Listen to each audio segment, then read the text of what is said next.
최근 코로나19 발생으로 인한 건설 경기 파급 효과 및 대응 방안에 대하여 살펴보겠습니다. 우선 코로나19 사태로 인한 건설 경기 파급 효과는 코로나19의 발생으로 거시경제가 급격히 위축되어질 전망이며 이에 따라 건설 경기의 위축도 불가피할 전망입니다. 과거에도 경제위기 발생 시 건설 투자는 2, 3년간 급락한 바 있습니다.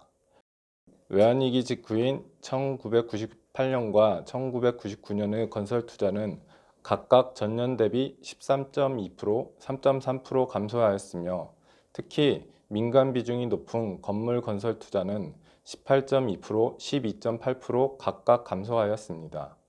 또한 글로벌 금융위기 당시인 2008년에도 건설 투자는 2.7% 감소하였습니다. 코로나19의 발생으로 인하여 건설 경기에 미치는 파급 효과는 연구원의 분석 결과에 따르면 2020년 건설 투자는 0.7에서 3.7%포인트 추가 하락할 것으로 추정됩니다. 기존 연구원은 2020년 건설 투자가 전년 대비 2.5% 감소할 것으로 전망하였는데 코로나 사태 발생으로 인하여 건설 투자는 비관적인 경우 전년 대비 6% 이상 감소할 것으로 예상됩니다. 건설 산업은 타 산업 생산 및 일자리에 미치는 영향이 커 코로나19 사태로 인한 건설 경기의 악화가 산업 생산 및 취업자 수 감소를 상당폭 유발할 것으로 우려됩니다. 코로나19 발생으로 인한 2020년 건설 투자의 감소로 산업 생산액은 최대 약 20조 원의 감소 효과가 발생할 것으로 추정됩니다.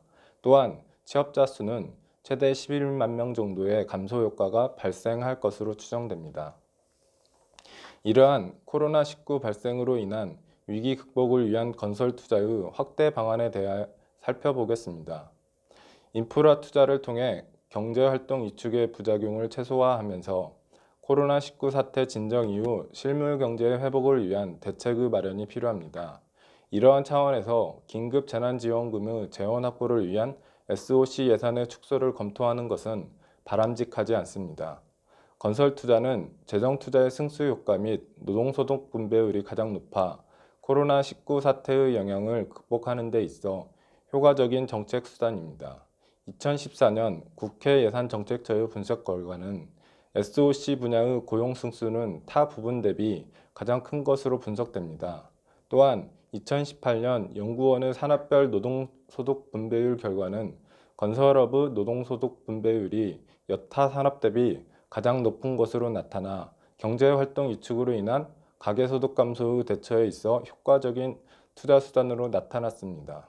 따라서 2020년 감소가 예상되는 건설 투자액 약 10조 원을 보완할 수 있도록 공공투자가 포함된 추경 편성이 필요합니다. 내년 SOC 예산을 올해 건설 투자 감소분과 내년도 민간 부분 건설 투자 감소를 감안하여 최소한 5조 원 이상으로 확대하는 것이 필요합니다. 그리고 과거 경제위기 이후 민간 건설 투자의 위축이 3년 정도 지속되어져 왔으므로 공공 부분의 투자가 버팀목이 되기 위해서 향후 3년 이상 확대 기조를 유지할 필요가 있습니다.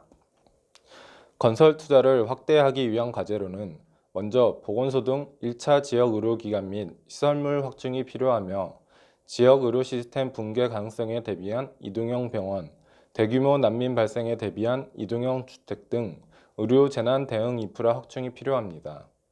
두 번째로 특별 재난 지역에 대한 동대구 고속버스 터미널 부지 개발 사업 등과 같은 대규모 복합 개발 사업의 전략적 공공투자의 실행이 필요합니다.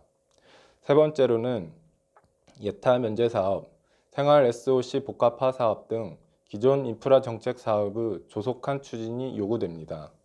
경기 침체가 심한 지역을 중심으로 시행 시기를 앞당기거나 해당 지역에 대한 투자 규모를 확대하여 위기 극복을 위한 수단으로 활용할 필요가 있습니다.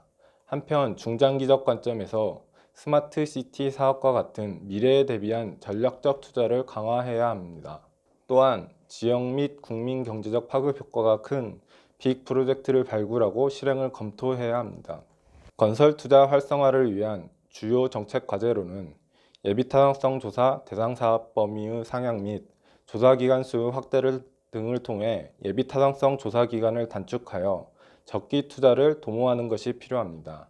또한 사업 추진 시기만 지연시키는 지방재정법 타당성 조사도 개선할 필요가 있습니다. 그리고 위기 극복을 위하여 발생되는 재정 소요의 증가를 감안하였을 때 민간 투자 사업의 활성화가 요구되며 특히 정부 고시 사업의 확대가 필요합니다.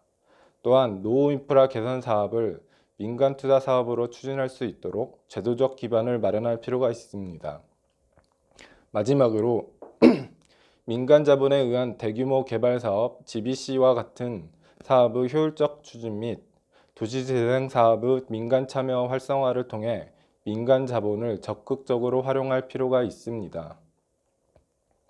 이상으로 코로나19 사태의 건설 경기 파급 효과 및 대응 방안에 대하여 살펴보았습니다.